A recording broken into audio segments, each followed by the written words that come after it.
Namaste everyone. My name is Vaishali Shah. You're welcome to our session on Hindu culture and lifestyle. You're watching us live on hinduscriptures.com Facebook page, and you will see this interview tomorrow on Hindu Scriptures YouTube channel. So as promised, today we have a very interesting scholar who has done some research on Ram. And this is the era of Ram because we are going to build this Ram temple in Ayodhya, which is a landmark project for India and the Indians all over the world. And I'm so happy to speak to someone who's going to talk about Ram Ji and Ram Bhagwan and Ram everything. Ram is everywhere. Ram is everything to us. Ram is our ancestors, or you consider Ram is the ultimate God. Ram is someone whom even Shiva worshipped. So today I'm going to talk to Mr. Michael Sternfeld, who's going to tell us something about Ram. So before I start, let me do a small prayer. Guru Brahma, Guru Vishnu, Guru Devo Maheshwara, Guru Shakshat Parabrahma, Tasmai Shri Guru Namaha. Mr. Michael, you are welcome to our session. Namaste. How are you? Namaste, Vaishali. Very nice to be here in the morning here in Fairfield, Iowa, in the United States. Lovely. So before usually start with the main topic, I would like to know your background. How did you start? Where did you end up reading about Ram and Ramayana or anything about Indology or maybe Indian scriptures? So that's I have so many answers to that question, Vaishali, because there was so many, like whenever anyone starts on a certain path, exploration of their own Dharma, there's usually many facets to that story. So, but I'll try to give you, maybe one of my favorite versions of how I became so fascinated with Ramayana. It's really been 28 years, two times Ram's Exile. I have been exploring, researching, and producing. I would say that, by the way, even though I do function as a scholar of the Ramayana, I'm more known as a producer. That's my background. I work on and off for the great filmmaker David Lynch. He has a foundation called the David Lynch Foundation, where I produce some of his major events. I've always been a producer, so I had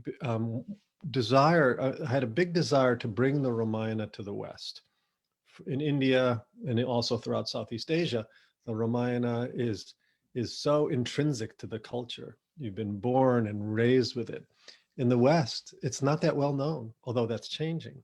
Hopefully, maybe with a little bit, some of my efforts. It went back to in the late 80s. I happened to watch this fantastic production of the Mahabharata by Peter Brook. This was a trilogy that Peter Brook is the great English playwright. He was the director of the Royal Shakespeare Company. He won an Academy Award for the film Lord of the Flies. He spent 10 years exploring the Mahabharata and did this beautiful production with a world cast, because it was a world war, and he did it with it's a fantastic production. I watched that and I was so taken by the power and the majesty of Mahabharata. And that's when I made the thing is, I want to do this. This is what I want to do. And then shortly after, I'm a student of Maharishi Mahesh Yogi. And I've been practicing transcendental meditation for about, 40 some years, since I was a teenager. And Maharishi, all of a sudden in 1991, started talking about the Ramayana for the first time, even though, he'd brought out all the values of Vedic literature, the Veda and Vedic literature, but he really started talking about Itihas and Mahabharata and Ramayana. And I go, finally, my teacher is bringing out this value of the Ramayana. So I knew.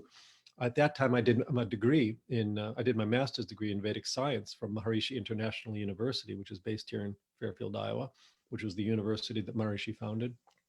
And during my Vedic science degree and explorations, I said, now I have my calling, the Ramayana. And I've spent maybe the last how many years, as I said, 20 some years, producing productions of the Ramayana, bringing it out to the West. I built an outdoor theme park based on the Ramayana here in Fairfield that was up for several years. I've done theatrical productions of the Ramayana, with many of these productions with some of the youth, huge, really big productions of the Ramayana here.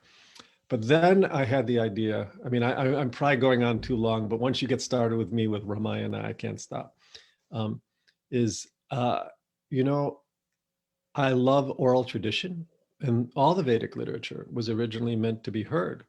It was handed down pundit to pundit, generation after generation. That was the oral tradition.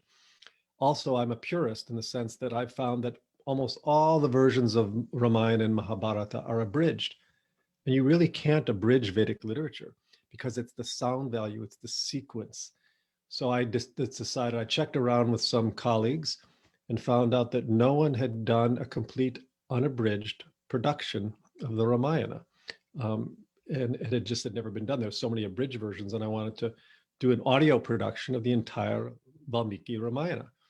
And I thought it would be a simple project. I'm a producer, but it took 7 years to do. And finally, after 7 years, I released, it's the world's longest audiobook, 75 hours long, a dramatic reading, full dramatic production of the entire Valmiki Ramayana, which is this production that was released in 2004 in 3 volumes. Then now it's combined, I digitally remastered it. Originally, it was on cassette because all the unabridged audiobooks were on cassette. And it was like 190-minute cassettes, or excuse me, it was 48 100-minute cassettes. But now it's digitally remastered. Anyway, that's and that's, you know, it won the 2004 Outstanding Project of the Year from our National Endowment for the Humanities.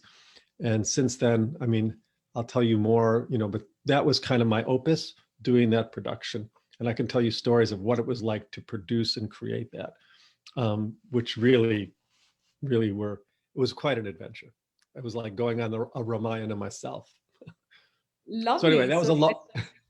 Go ahead. that's sorry. I mean, that's so interesting and intriguing. I mean, I just don't understand that people of totally different world, you know, how they get attracted towards Ramayana. But of course, as a Hindu, or because we are Indian, so we understand the importance.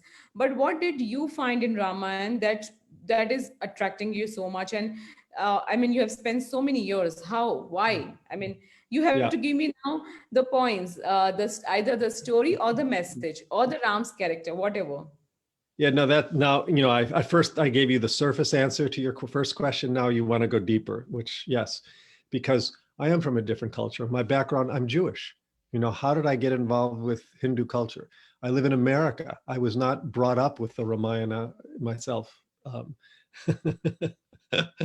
And as soon as we start talking about Ram, the children need to come in. So, as I said, I've always loved great epic. There's something about, I've never been satisfied with ordinary life. I want my life to be majestic and powerful and regal and royal and full values of Dharma. And just, you know, I've always, since I was a little kid, I wanted, what was the biggest? What was the most profound? What was the oldest? And I found that in Ramayana, you know, just the majesty of the life, the power, the presence, you know, and there's so many layers and levels of the Ramayana. So my longing for big, powerful, significant life was expressed in Ram's life and Ram's journey. So I actually like, in some ways, I like Mahabharata better, but that was already covered by Peter Brook. So that's why I decided to move in the direction of Ramayana. And since then, you know, the story, the characters, you know, if you look at it from a modern level, just in terms of a story, you know, an amazing story. Like, I'm good friends with the Sagar families, the creators of the Indian Ramayana series. And I was talking with Shakti Sagar just yesterday, a couple of days ago, and he's a great writer. The TV series in India right now, Hanuman. He also did the 2008 remake of Ramanand Sagar's Ramayana, and you know, he was analyzing the story of Ramayana from the standpoint as if Valmiki was a modern day screenwriter, and he was commenting how brilliant Valmiki was as a modern day screenwriter. And it was really interesting perspective by Shakti. And I just feel like from every level, if you look at it from the level of a story, if you look at it as a guidebook for spiritual development, I mean, that's the profound level. My teacher, Maharishi Mahesh Yogi, said the Ramayana is a direct means for the unfoldment of Brahman, totality. And he described, Maharishi would often ascribe qualities to the different branches of the Vedic literature. For Ramayana, he said it's the blossoming of totality. He also called it wholeness on the move. And I really feel that when I listen to the Ramayana or read the Ramayana or study the Ramayana. It's a blossoming of totality, wholeness of life. And when I say the big life, what I really mean is not only big on the outer level, but big on the inner level. Full blossoming of Atman, full blossoming of our own divine nature. This is what's captured in the Ramayana. So that is what I'm attracted to. It's very beautiful to say because Ramayana has so much to offer. So, I mean, today's topic is about Ram and his whole persona and his character. So let's explore that. What do you think Ram is as a king? Or you take me through his whole personality, his qualities, the features and the sanskaras he had, and the way he used to communicate. Of course, he was the most good looking man of his times, and even today there is no doubt about it, as described in Valmiki Ramayana and even Tulsi Ramayana. But you tell me, what did you find in his character that you thought of presenting it on the screen as a producer? Yeah, I mean, and I do want to eventually get to the point, our main topic was to explore this the second audio production I did was Ram's Dharma, Leadership Secrets of the Ultimate Warrior Sage Prince. So I want to get there, but which is because I think the Ramayana it's a textbook for discriminating finer and finer levels of Dharma. And that was the second audio production I did where I distilled all the essential principles of ideal leadership in the Ramayana. So we'll get there in a little bit, but that I just wanted to, underscore that that's where I'd like to go today. But I will talk a little bit about the qualities of Ram because that's the preparation. Who is Ram? And there's Ram it's inside Ram, and it's outside Ram. There's Ram was a historical figure. I mean, itihas means as it was before. The story of the Ramayana really happened. If you look, I know you're friends with Nilesh Oak, and I think probably he did a show, and Nilesh is obsessed with dating the Ramayana, and he's absolutely convinced that it happened around 12,000 BC, which is about 14,000 years ago, which is extraordinary because modern anthropology would not necessarily support that. But Nilesh is he absolutely is certain. So on one level, the Ramayana is a historical reality. But at the same time, another thing Maharishi said, which many of my ideas, the deeper level of the Ramayana and my insights have come from Maharishi. He said the Ramayana is happening at every point in creation. The Ramayana is an internal reality. It's an aspect of the Vedic literature, a more expressed value of we know we have the core Rig, Sama, Yajur, and Atharva, but the Ramayana, when Valmiki cognized it, he cognized it from the deepest level of the reverberations of wholeness, and those reverberations of wholeness are the reverberations of wholeness inside of us. All the characters of the Ramayana live inside us. We contain Ram, Sita, Hanuman. We even contain Ravana vibrates inside of us. We have to accept that and there's always this play of light and dark. We see that out in the world and it exists inside of ourselves. So I'm answering your question in a roundabout way is that the qualities of Ram, his power, his presence, his majesty, his intelligence, his compassion, his kindness, his forbearance, his insight, his all-knowingness, he's an incarnation of Vishnu. He's everything. So, and all those qualities vibrate inside of us. And that's why the Ramayana is so profound, because when we look at the outside value of the story, it's also evoking the inner value of our own story. It's a very important point to me. It's not just, especially for the modern generation, not important to recognize that it's not just some ancient story in a book somewhere. It's the story of ourself. And that's why the Ramayana feels so intimate to us, so near and dear. I remember when I finished that audio production, I have my two little nephews in Chicago who grew up in a family. They're now grown men, but at that time they were young boys, and they know nothing about Indian culture. They didn't take a spiritual direction like me, and I played them. I was their uncle. I wanted to play them a little bit of the audio production that I finished. I thought they would be bored in 30 seconds. I think they were maybe 13 at the time, and they were fascinated with it. They said, it sounds so familiar. It feels like a story I've heard before, and that's what I feel about the Ramayana. Anyone, that's in all these cultures, Thailand, Burma, Indonesia, the United States now, all over the world, it's being, it resonates, it vibrates in a way that seems so familiar to people. So in answer to your question, the qualities of Ram is just, we all know, I just mentioned a few of them, but we see these heroes. This is a time of anti-heroes. Everyone wants the anti-hero, but Ram was a real hero. And as we put our attention on these great characters of the Ramayana, Ram, Sita, Hanuman, it's like what we see, we become. We emulate them. And that's why it's great for the young kids at any level, is according to these impressions that we get from Ram and Sita, Hanuman, we make our way in life.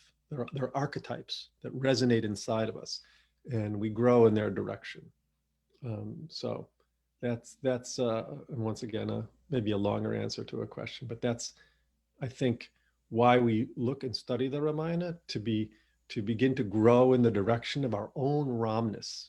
We could never be Ram, but we can certainly grow in the direction of his divine qualities. It sounds very interesting. Yeah, it was. I don't think it was a longer answer for my question, because it was just the right answer, and because we are not beating our time and we don't have to run after completing, because my sessions are more about exploring certain things together and letting the world know about it. And Yeah, my intention is to bring the best out of you. So tell me, good. while recording, what all emotionally, what all changes you felt inside you? Because this is not something which goes over the head or inside the head. It's more about changing from inside, from the heart and from the emotions. Mm, And maybe mm, inside, it has to touch, because I'm sure it touches the soul, so it is on a mm, different level. So I mm. want to see the change and the transition which you saw before Ramayana in your life, in yourself, and after Yeah. Ramayana. Okay, Vaishali, that's a very good question. In fact, I told you I'm teaching this course on the Ramayana. It's called the Ramayana, a Guidebook for Spiritual Development, which had an unprecedented response. This was sponsored by a yoga group in the United States, the Neem Karoli Baba Ashram, and it's an international yoga group. And we thought would maybe 100 people would sign up for this course. I was an online course, and 1,000 people registered. It's like unbelievable, unprecedented response, showing the interest in the Ramayana. And the very subject that I'm going to be talking about next week is, I just finished it's a 6-week course. I finished the session on Tuesday. And now in preparation for this coming Tuesday, is I was thinking just this question: what's the emotional transformations that have happened to me with the Ramayana? Because that's the key. One of the approaches that I do for the Ramayana, which I haven't seen very often, I've made it a process-oriented approach, because everyone always asks me questions like, why did Ram slay Vali in the back like an assassin? How could Ram banish Sita a second time? The first time he makes her go through the fire. Every woman asks me that at every event I speak at. So there's some things that Ram does that are quite surprising and challenge us. And some people, even some modern day people, especially some women, have actually they reject Ram because of what he did. And I said, no, that's a wrong perspective. The what do you go through? What are your emotional transformations as you read or listen to the Ramayana? What paces does it put through you? How, and it challenges us many times, because many of the values in the Ramayana are a little bit in the gray area. Was this right? Was that right? You know, and like I'm going to give some examples, like in the slaying of Vali, when Vali lies dying on the battlefield after Ram shoots him with the arrow. There's an extraordinary conversation between Ram and Vali, which is often cut out of the abridged versions, but in an original Valmiki Ramayana, it's this beautiful discrimination of Dharma. And finally, at first, Vali presents his case, and you realize, wow, Vali's right. Ram should not have done that. And then the story goes on, and you realize, no, Ram had a bigger, more comprehensive perspective. And what Ram did was right. So you've refined your discrimination, you've refined your awareness, you've broadened your comprehension. So I'm just explaining this context of how whatever we go through with the Ramayana, it's almost like Valmiki was so brilliant and Ram is so brilliant that the story has subtle psychological dimensions, subtle emotional dimensions, very subtle spiritual dimensions, because we grow through the challenges, just like our own life. And so now, in answer to what was one of the most profound stories for me is, the beauty of the unabridged version is the complete original Valmiki Ramayana is the stories within the stories. For example, when Vishwamitra comes to Dasharatha's court and says that he insists that he has to take Ram, who's only 16 years old at the time, to help protect his sacrifice.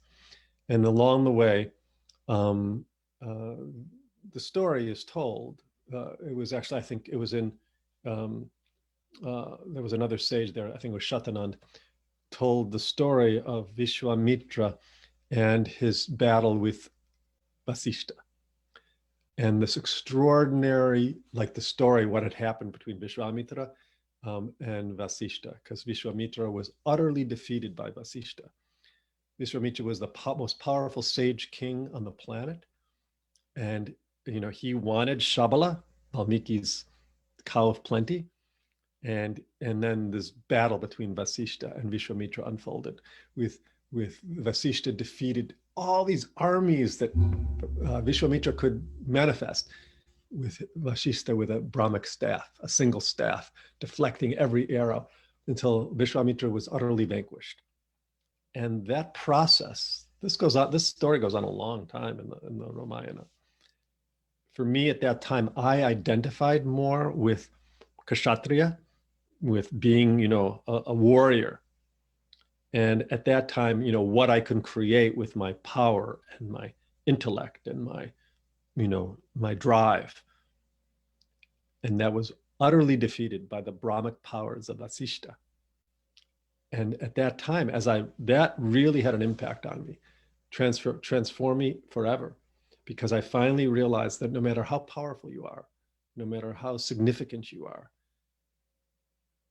it means nothing that the Brahmic power of self-effulgence, being a real knower of reality, an enlightened soul like Vasishta, one of the most enlightened souls, that, it's so much more powerful.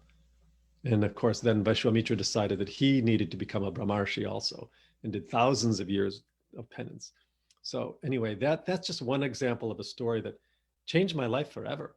And it's not even hardly even mentioned. It's just, you have to really, it's one of those sub stories in the Ramayana. There's many of those like that. So that's an example. But it sounds very interesting. I want to understand the process. How did you then get into the production of Ramayana and the audio production? What were your challenges? How much time did you take? I want to know the whole journey, because it's not so easy. And did you do it in Sanskrit or it is in English? I It's would in like to hear English. that also out. Yeah, I mean, It would be in great if you can play something and then please explain that, how the whole process happened, what technical challenges you had, and what technical help did you take, and then who helped you to, actually come up with the right and the abridged version. It would be nice yeah, to know the whole story. yeah, it was quite, as a that was a good example at the time. When that story that I told you about Vishwamitra and Vasishta, I at that time, this was starting in 1997. Um, I already was becoming fascinated with the Ramayana, meaning I'd done my degree in Vedic science. I already did a big theatrical production of the Ramayana in 1993.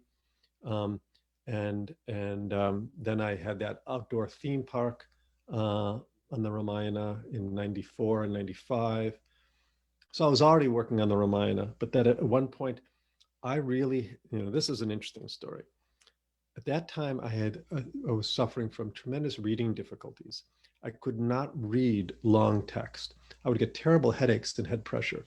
Um, and and so all my research with the Ramayana was like, I remember the first time I read Ramayana was that comic book version from India. It's 12 little volumes, and then I was looking through looking at some of the videos. I said, I want the whole thing. At that time, there was no way I could read the entire Valmiki Ramayana. It's the world's, well, it's the world's second longest book. Mahabharata is the first, Ramayana is the second longest book. So I said, there's no way I could ever read this. I would die because it was little print. So I said, I should have someone read it to me. I'm going to hire someone or find a friend who will read to me the entire Valmiki Ramayana. It'll be a good darshan, a good spiritual practice. And I said, as long as I'm going to have them read it to me, maybe I should record it because, we might as well record it. And then I realized, if as long as I'm going to record it, maybe I should do it to professional standards, just in case it happens to be good. Maybe I could, recoup some of the costs from producing it. And that's when I checked with some of the scholars in the United States, had this ever been done? The answer was no, that it would be a valuable resource for universities to have this unabridged recording in English. And I remember another colleague, a Sanskrit professor here, Tom Agnes, said, Michael, you could make a case that since the Ramayana was originally an oral tradition, that it's really meant to be heard, that you are bringing the Ramayana for the first time to the West in its original form, because even though there was abridged text, there had never been an unabridged audio production.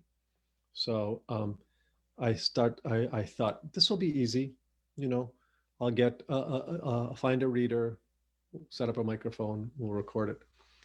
Then the process started. I thought it would take me a year max to do this production. It ended up taking me 7 years.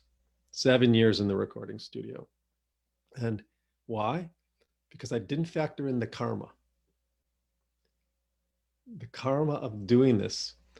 It was when we started this recording of Ramayana, and every word was recorded. We always did puja before. We did it with such a sacred, we approached it as sacred literature. And I didn't, every step of the way, what was happening in the story as we recorded it began to happen in our life. So all the obstacles, all the trials and tribulations that was happening in the story was happening in our life. And the core one-to-one correspondence, if I told you all the stories, it would make your hair stand on end. But just to give you a few examples, like for example, on the eve, my first reader, who was like a monk, I directed it, but there was another person who read, as I said, and he, on the eve of when Kaikeyi, the stepmother, and the karma with the mother, right when we got to that point in the story, his mother had a stroke. Now, it wasn't his stepmother, but it was still karma with mother. And he had to leave. He had to stop. And then tremendous karma, he eventually had to make the choice to pull the plug because she was old and meaning she was not going to recover. And we had to stop the recording. That went on for months. And I had to wait for him to come back because his mother did pass. And then another point in the story, in the production, um, I'd had a different reader for volume 2 because the first reader didn't want to continue. It was too challenging. So each volume, it was released in 3 volumes. At one point in the story where Jatayu was killed by Ravana, and Jatayu was the closest family friend of Dasharatha and Ram, but he was an animal. My friend, the reader, Stephen White, he had a horse. He was really a pet horse that he was very devoted to. The horse was shot on the day we were reading that section where Jatayu was killed. Now, it wasn't all bad stuff. There was also some beautiful things that paralleled the story. Like another example was when I was recording, I think, volume 1, I was living in North Carolina. That's where I did the recording. And during the fall season there, it's a huge tourist area. And the place where I was living was no longer available. They were making it available at a very high price for tourists. So I had nowhere to live. We were in the middle of the recording. So I found a hut in the forest nearby. And I moved into a little hut in the forest, right at the place in the story where Ram and Sita went to Panchavati and had their little hut in the forest. So those are 3 examples. And it just, so now you know why it took 7 years to do, and how the Ramayana, the point is the Ramayana is a living, breathing reality. It is not some ancient story. The impulses that are, when you're trying to really enter into it and create it, you're going to live it. And that goes back to your original point, is that the transformations that are happening, I lived the Ramayana, and every step of the journey, it transformed me. So now, now I want to understand how much that knowledge has gone into your system. So have you taken any initiation from any guru? Are you spiritually following anything? Which other scriptures have you studied? And how it has impacted your family? Because there are 2 things. One thing, you just take as a scholar to study, and you want to present the way it is with lots of Western scholars, and there are people who take it one step ahead, and they want to fully imbibe the culture, fully live that, Yeah. the live whichever sect or whichever philosophy they follow. So what is the impact of the whole thing which you have done into your personal life? Yeah, I definitely am more in the second category. I'm not a scholar. I mean, I sometimes put on my hat as a scholar, when I speak at these academic conferences. But I'm more likely to speak, people will bring me in to talk like in management circles and in corporate consulting. I'll talk about Ram's Dharma, which is what we're going to get to in a little while. But I can wear the hat of a scholar, but more of it to me, it's a spiritual journey. As I told you in the beginning, I'm a student of Maharishi Mahesh Yogi. I learned transcendental meditation when I was a teenager. I've been meditating twice a day, every day for 45 years. So that is a daily part of my practice. I never miss. And that is culturing and developing Atma inside of me.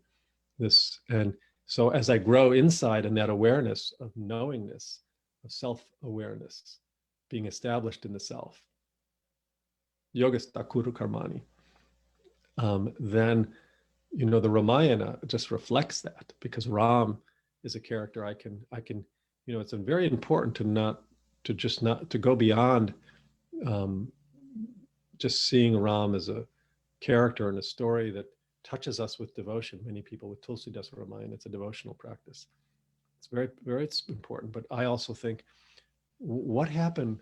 How did Ram, even though he was Vishnu incarnate, he was Avatar, when he took birth as a man, it's very clear in the story that Ram often, there's debate, he seemed to forget who he was.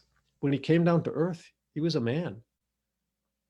I mean, and there's many points in the story where he does not seem to, he identifies with being a human being.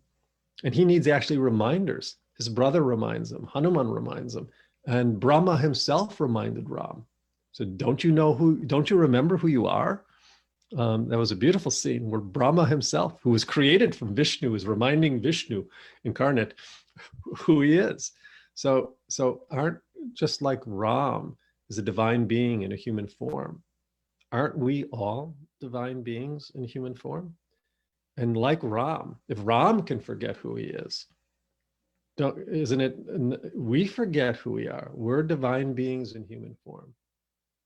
Just so that, in answer to your question, that is why the Ramayana is so powerful, because it's a constant reminder to us that we are divine beings in human form, and we follow in the footsteps of Ram, who has, there's some growth. There seems to be, whether some people say that he knew all along what he was doing and he just played the role of a man who is forgetting who he is, and he always remembered who he was. That's a very fine point, whether he really remembers or it's just his lila that he's playing out that role, but whichever it is, he's still going through a series of transformations. And those transformations are real, whether they're real or he's pretending to make those transformations, it doesn't really matter. What really matters is what we go through and how we follow his growth and transformation. The Ramayana is a guidebook for spiritual development, meaning as we follow with Ram and Sita and Hanuman, we're growing in that direction. And could you remind me? There was another point you brought up in your question that maybe I'm missing. There was one part of it that in terms of, could you refresh me on in your question? Yeah, I did ask you about, how did this transformation happen and what did you change? I mean, did you take it up, as just for whether it was only a Yeah, scripture to study or you yeah. have grown into it? That's what I wanted to know. Because I there are, think, yeah, I think, yeah. scripture and you can present your points. It's very easy because Sanskrit, if you can decode it, and even if you don't know Sanskrit, you can still do it because there is enough literature available in English. So my Yeah. question is that whether you have grown into it, as in whether have you Mm. imbibed those things into yourself, into your life. That's what Yeah, I wanted. and I think the I think by what I've already answered in a way reflects that, is how I see the Ramayana. What I just expressed to you was, without directly answering your question, I indirectly answered it by just saying this is how I approach the Ramayana. It's reminded me of being a divine being in a human form. And Maharishi made some interesting points that you know, um, he in his book, he wrote a book called Ram Ramayana, Ram Raj, Ram Lila. And he said, I'm just going to read you a couple of things. There was this quote that I used where the study of the Ramayana really lights the light of Ram in the heart and mind of everyone. It provides Ram to every family and Raja Ram to every nation. It provides the knowledge of Ram through this one textbook, Ramayana. And he wanted to always create a university. Maharishi wanted to create a university in Ayodhya, which I think is still in development. But the whole idea is to support and enrich, complete the understanding of the Ramayana and deliver the fruit of all knowledge, Samhita, self-referral quality of consciousness. Self-referral quality of consciousness is what happens when you transcend every day in meditation. And this will bring the light of Ram and the awareness of everyone. And then he listed some criteria for this growing embodiment of values of Ram, Ramayana, and Ram Lila in one's nature. I want to read to you just some of these criteria. You asked how it's reflected in your life, my life. I'm just going to read a few of these. As you grow in this direction of Ramness, your own Ram nature, it should be reflected in your behavior, in your actions, your feelings. And he listed some criteria. How much the light of Ram is shining forth from the personality of the student. How much the reality of Maryada Purushottam Ram is radiating through their behavior. How much the dignity and authority of Raja Ram is available in their speech and action. How sweet and balanced is their speech. How purposeful and productive is their logic. How creative are their thoughts and actions. How precise and right are their decisions. How foresightful is their vision. How unshakable is their patience. How direct is their approach, how vigilant their attention is. how much sattva radiates through their thoughts, speech, and action, how much perfect health and vitality radiates from them, how much confidence they display, how much wisdom flows in their simplicity, and how much their lovely presence simply neutralizes negativity and other hostile tendencies in their environment. How enriching is their behavior, how nourishing is their association. So there's some more, but that's just an example. If we're growing in the direction of the Ramayana, we should be reflecting those qualities, and Maharishi lists them beautifully. And yes, I feel that I've grown in these directions as well. I may still have a long way to go, because I can be a little intense sometimes, and maybe some of my friends and family would say I'm not radiating that kind of peace, but from the inside, it feels like I'm growing in that direction. Lovely. So, like today's main topic of leadership secrets of the ultimate warrior. So, what all secrets you would like to reveal to our audience? Because I want to know, I want you to share what you have discovered in Ram's persona, or maybe in Ram's character, in Ram's life.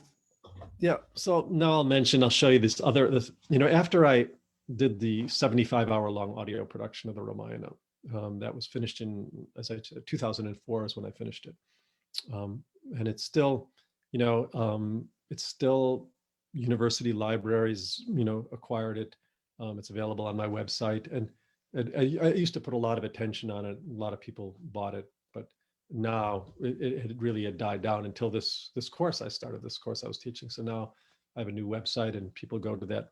But after a number of years, it was 2013, I was doing some management consulting. And I remember there was a very famous management book called Leadership Secrets of Attila the Hun. And it was a bestseller. And then it came out again a second time. And I go, Leadership Secrets of Attila the Hun? That's a bestseller in the world. He was one of the most famous barbarians and cruel, power player. And I go, if this book on leadership secrets of Attila the Hun can be a bestseller, we should create Leadership Secrets of Rahm. And because the Ramayana is a textbook for ideal leadership and administration. So I decided, I had to, in the West, many people don't know who even Rahm is. I know that's hard to fathom in India.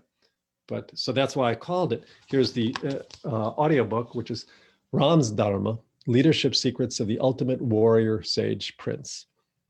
And the reason why I wanted to clarify it with, if they don't know who Rahm is one of the few, maybe the only, he was extraordinary Kshatriya, great warrior.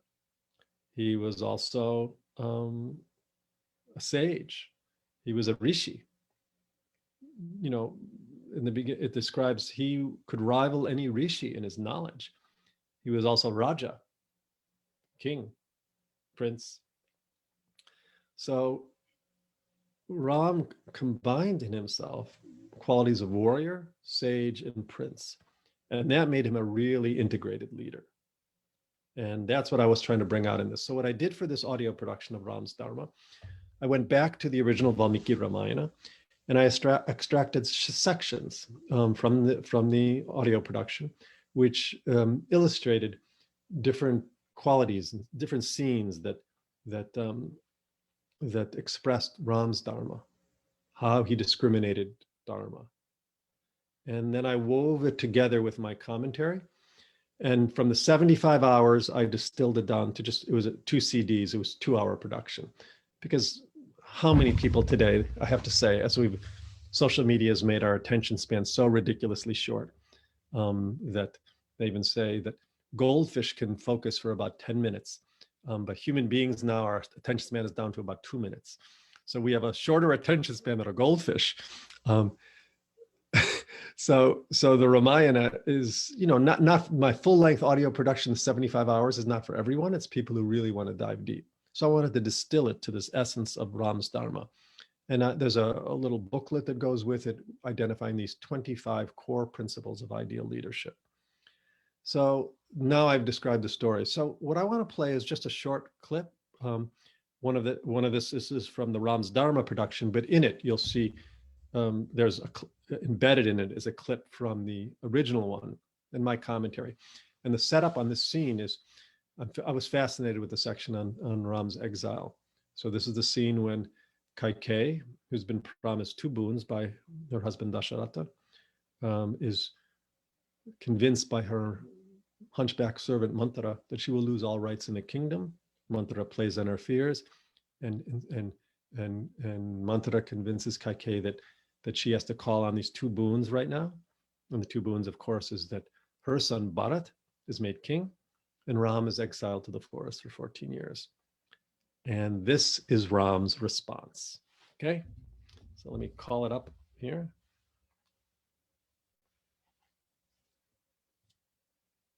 Now, in the next scene, we will see Ram's great vow, which is really all about surrender to the moment. On hearing Kaikeyi's unwelcome word, I'm going to go back to the beginning. Just now, in the next scene, we will see Ram's great vow, which is really all about surrender to the moment. On hearing Kaikeyi's unwelcome words, Ram responded with a vow. It shall be as you wish. And he gladly expressed his willingness to go to the forest and live as an ascetic, giving the entire kingdom to his brother Bharat. On hearing Ram's commitment to honor his father's vow, Kaikeyi rejoiced, while Dasharatha swooned in desperate grief. Ram raised up the king, and he said to his stepmother Kaikeyi, I am not after the world's goods, my lady, and do not live for them. You must know that I am like the rishis in my total dedication to Dharma. If I could do any little thing to please my honored father, that would be done at all costs, even if I had to give up my life. For there is no greater Dharma than service to one's father or obedience to his will. Even though my honored father has not asked me, I shall live at your bidding in the unpeopled forest for 14 years. Did you think me so completely devoid of virtue, Kaikeyi, that you chose to speak to the king when you had every right to command me? I shall leave this very day for the great forest, after taking leave of my mother and persuading Sita to stay at home. You should see that Bharat rules the kingdom and is solicitous of my father's well-being, since such is the primordial Dharma. And this is a challenging principle for many of us to integrate. The principle would be resilient and flexible leaders are prepared at any moment to change their entire course in order to serve the needs of the time and the big picture. So Really there you wonderful. go. No, I'm really impressed because you have derived the right message from the right incidents. It really gives tears in my eyes when we talk about Ram is, was supposed to leave and go to the jungle and for this 14 years. So that incident itself is very heartbreaking for someone who's a believer of Ram and his theories. But I think the message which you have derived is really nice. I'm happy to know this. Yeah, that was example. I called that Ram's Great Vow. Actually, that was the name of the canto, the chapter that Valmiki is called Ram's Great Vow, where I like to put this on a personal level. Just think about this. It's the greatest success in your life. You've been given the president of this company. You've worked your way up to the corporate ladder. You're now going to be considered the CEO. And the very next day, you're going to assume the role of the CEO of one of the biggest companies in the world, and you're going to be a billionaire. And you're all set. Something you've worked your entire life for. And then the night before, something happens where maybe one of your arch rivals connives or manipulates, and they bring out some dirt on you or something like this. And the board of directors decides to cancel your installment as the CEO of the company, and you're cast out, meaning you're disgraced. And your arch rival, they decide to make the CEO of the company that you spent your 20, 30 years preparing for. You tell me, what CEO wouldn't be crushed by this experience? What person wouldn't be crushed? We can give an analogy because everyone, whether it's a marriage you were about to have or just there's so many things where we've built up our entire life. You got to make the Ramayana personal. And then I say, let me see how flexible you are. Let me see how enlightened you are. How would you handle that? I know I wouldn't handle that very well at all. That would be crushing. I would feel outraged, the injustice of it. Of course, that's what Lakshman did. Lakshman was outraged by the injustice done to his brother Ram. Dasharatha was overwhelmed by grief to that he could lose his son. He died of grief. Kausalya, Ram's mother, crushed because she was now going to be, in the kingdom without any rights. Bharat, which happens a little bit when he comes back and realizes what his mother had done. He's overwhelmed by self-pity because his reputation is ruined because people thought that he actually worked with Kaikeyi to take away the kingdom. Everyone had their own agenda, their own emotional, Dasharatha's grief, Kaikeyi's grab for power, Lakshman's sense of righteousness, indignant righteousness. Ram has he's not gripped by any of these needs or wants. He's established in himself. He's unmoved. He says, sojourn in the forest or being the crown prince, it's all the same to me. He's totally established in himself. He's totally has equanimity. It's absolutely beautiful that you have this role model for what it's like to handle this situation, what it's like to not just think about what would it be like to really watch someone who has this power and presence and centeredness and established in the self. And even these other enlightened people, like Dasharatha was considered one of the wisest kings. Lakshman was 1/4 of Vishnu. They're still gripped. Ram is not gripped. Now he gets gripped later when Sita is abducted. Then you realize even Ram has some challenges. That was hitting below the belt. But so anyway, now you get a flavor of what I'm trying to illustrate with Ram's Dharma is just to show how each of these scenes we can grow. So that principle was resilient and flexible leaders are prepared at any moment to change their entire course in order to serve the needs of the time and the big picture.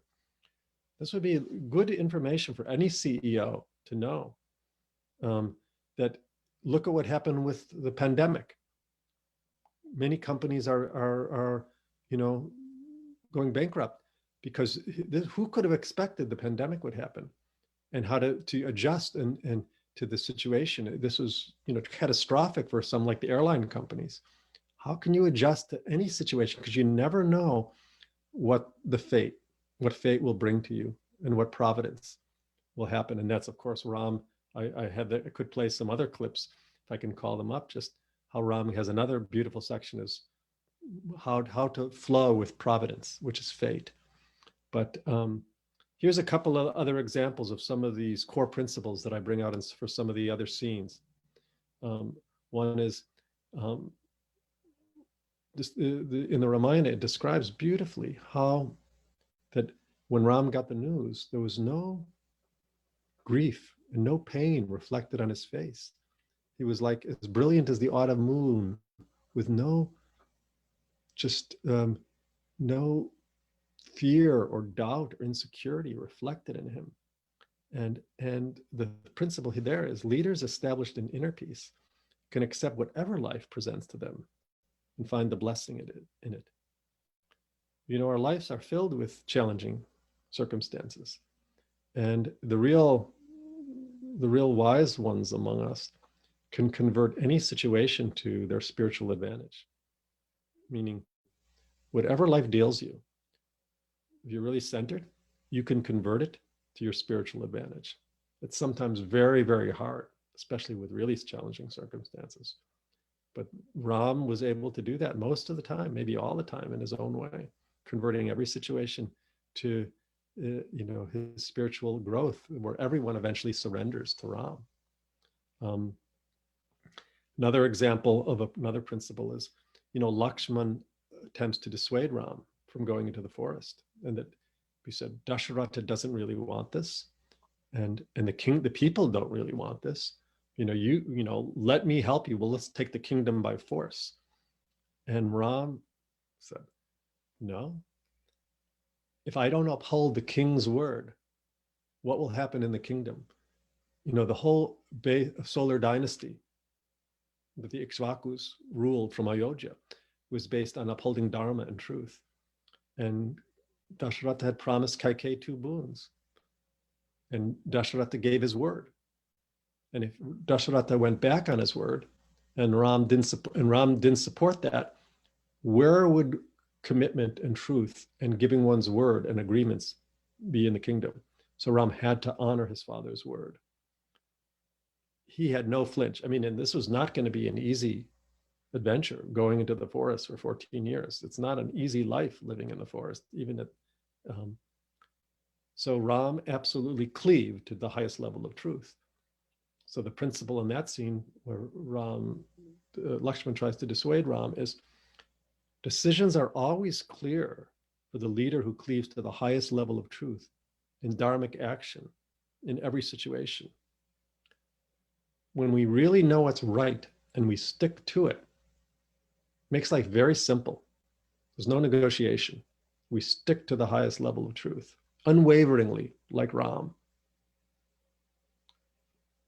I'll give you one more example. There's another canto. Ram speaks of all-powerful destiny. When Ram comments that Kaikeyi,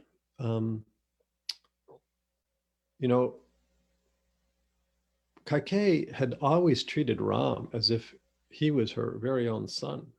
There was great love between them. Kaikeyi, up until that moment, Kaikeyi had never shown any signs that she was going to be a manipulative, conniving. It was a shock. It was a shock to everyone. But somehow Manthara played on her fears. But on a deeper level, Ram made the point to Lakshman. He said, I know Kaikeyi. I know her love for me. The only way this could happen is because the hand of fate was going on here. There's something bigger. There's something bigger that's happening here. And I need to just go with it. I need to surrender to it, and just, that this is so extreme. This had to be the hand of fate. And Ram counsels Lakshman is just, we have to, this is not something we want to fight. This is something we need to surrender to. Because Ram had this all-knowingness, that there was a bigger picture. And what was that bigger picture? Is that Ram had a larger purpose, which is to purify the world of ignorance embodied by Ravana. And that he had to go on this journey, this quest. The end result would be that Ravana would be destroyed.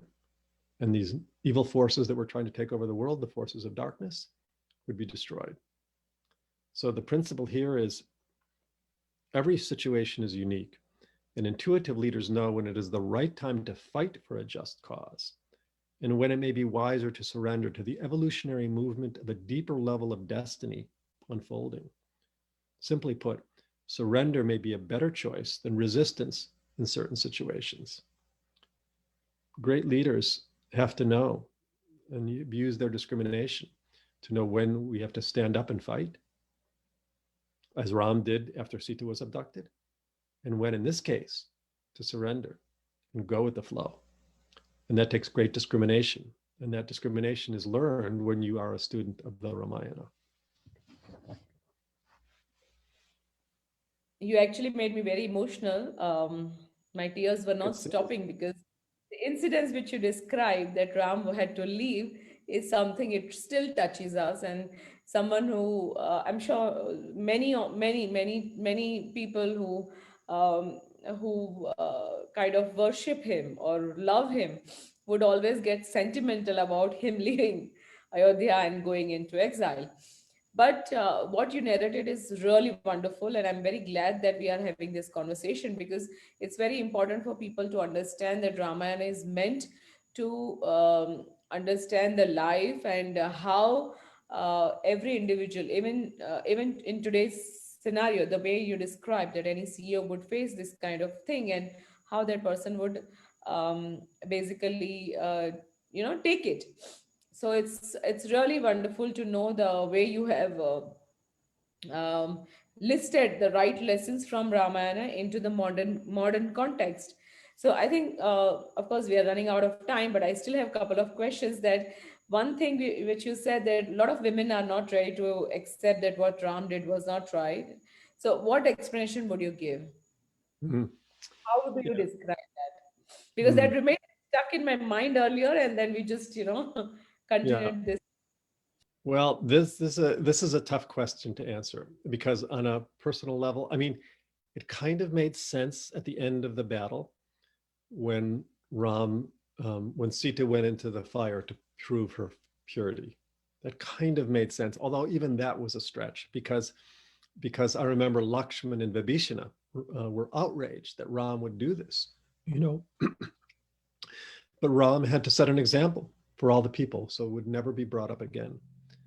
But Vaishali, a lot of people think Uttarakhanda is not really part of the Ramayana. That's the final book.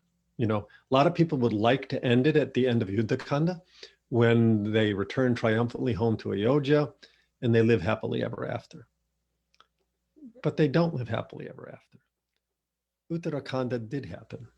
And even though we struggle with some of the aspects of Uttarakhanda, for me, the deeper level is Uttarakhanda takes the whole story to the transcendental level. If Uttarakhanda didn't exist, we would just think that life would just be, you conquer the forces of darkness, you come home and you live happily ever after. Uttarakhanda realizes that in the end, we lose everything. Death is, we lose everything. We can't take anything with us. All of our close relationships we will eventually lose. All of our wealth we will eventually lose. All of our successes we eventually lose. That's the transcendental level of life and of the Ramayana. And it's beautifully portrayed in Uttarakhanda. And at the end, you know, for whatever reason, we know the reason was that there was gossip in the kingdom that Sita, that if Ram could take Sita back when she had lived a year in Ravana's apartment or in his control, that means that any woman who might leave their husband and go away for a while could be taken back. Now, remember, this is not modern times. This was a patriarchal society at the time of Ram. But the principle was that Ram had to put his personal desires, because he knew the innocence of Sita. There was no question in his mind the innocence of Sita, but he had to set an example for the whole kingdom. And it shows that he had to put aside his personal needs and wants for the good of the kingdom and truth. Now, I think it was a bit extreme. Of course, it was a bit extreme. It was unnecessary. It was unfair. It wasn't fair to do to Sita at all. But what really happens, really, in the story, is that when Sita, after she lives in Valmiki's hermitage for a time, and she comes back now finally to prove her innocence, what does she say? She doesn't say, if I've been pure. She said, if I haven't been, she says, if I have been pure, let Mother Earth take me back right now. She kind of reversed it in a way. Instead of, if I've been pure, then everything should be, the divine should say, you've been pure and everything, like she did in the first test. She had had enough. She allowed herself to return to where she came because she was born of the earth. Sita means furrow. She was born of the earth. Dasharatha found her when he plowed the field. So Sita returned to her own abode with Mother Earth. And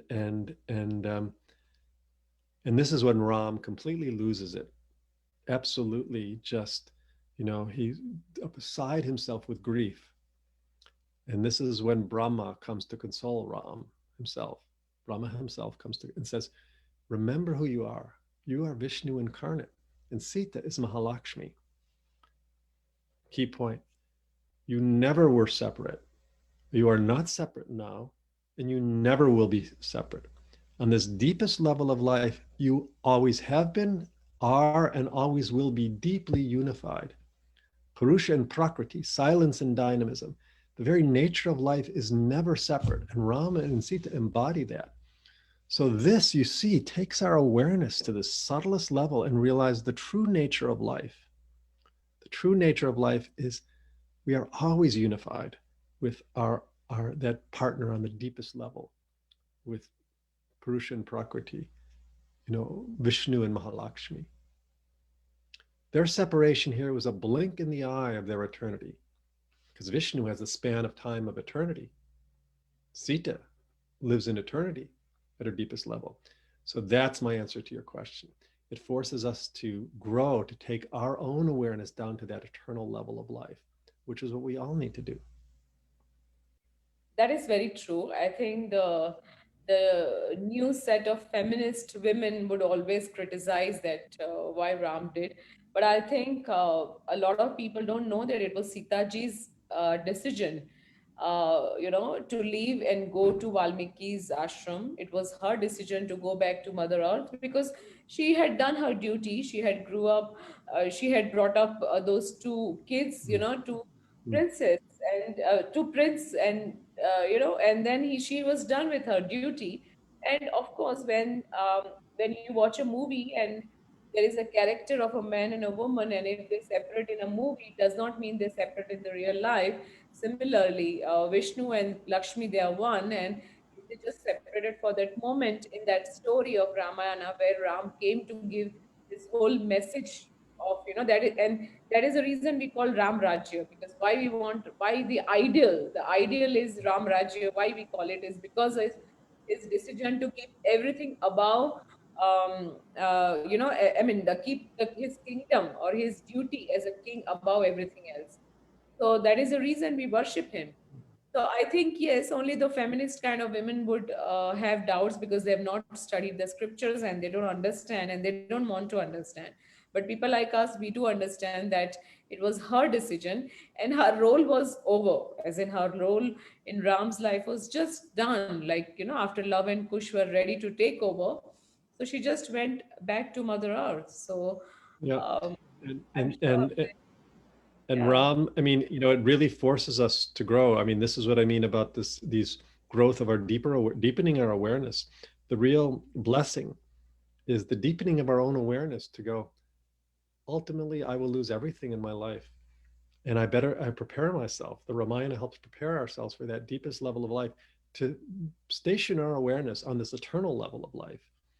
And Yes, and world and and fully. Vish and Ram remembers his eternal nature, and then he makes peace with it and rules for another 10,000 years without Sita at his side. And that 10,000 years, he created a golden statue of Sita. He never remarried. And those 10,000 years were the 10,000 years of Ram Raj that we're so famous for. And even though we're in Kali Yuga, I remember Maharishi said that there will be a 10,000 year period within Kali Yuga. Kali Yuga is 432,000 years long. 10,000 year period of a golden age within the darkness of Kali Yuga. And Maharishi said that we are now on the verge, it doesn't seem like it, of this golden age within Kali Yuga. And that the reign of Ram is really coming upon us now, this 10,000 years of a golden age, even within Kali Yuga. I hope what Maharishi said, that this is true. And this is why we're trying to enliven this deeper values of Ramayana, Ram Raj in the world with my projects, with the things like Nilesh Oak is doing, like Anita Bose, who's creating the World Encyclopedia of the Ramayana. All of us are trying to do our things to usher in this next period of Ram Raj. Uh, However long we can make it to be, we hope our attention on Ram will enliven these values in the world. That's really wonderful. Now, because you mentioned something about 4,32,000 years, so you have given me one more question. So, do you believe in 4,32,000 years of one each yuga? Because if you say Ram was born 14,000 years back, then this theory of 4,32,000 years doesn't apply. Yeah, it's a good point. I think there's several levels. If we, the story of the Ramayana happened at the end of Treta Yuga, right before the Dwapara Yuga started. So the actual, if we go by the big yugas, the Ramayana happened about 1.2 million years ago. Um, and there's some evidence supports that. For example, they found that NASA photograph that found Ram Setu from Rameshwar to Sri Lanka. There was a causeway underneath the water. So, but on the other hand, I brought this up to Nilesh Oak, is that within every cycle, within Kali Yuga cycle, there is also sub-cycles, which is there's Sat Yuga within Kali Yuga, there's Treta Yuga within Kali Yuga. The Ramayana repeats itself over and over again. There wasn't just one Ramayana. Remember I said at the beginning, the Ramayana happens at every point in creation. So the Ramayana, I think the archetypal story, it plays itself out over and over again on that subtlest level. And so I think the Ramayana may have happened 1.2 million years ago. And maybe the energy of it happened, it reflected in another reincarnation 14,000 years ago. And even if it's not happening out of the outer level, it's happening on the inner level. The dynamics of the story are still unfolding inside of us over and over and over again. That is very true. It's so wonderful to have this conversation. Mr. Michael, I'm so happy that today we explored a certain different side of Ram's character.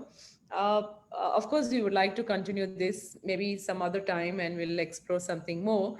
So for now, I would like to say thank you. Thank you so much for being with us. And I'm so happy that you have explained Ram's character very well. And I hope my audience will also learn something from this, that um, Ramayana is, of course, not a fictional story or it's not a myth.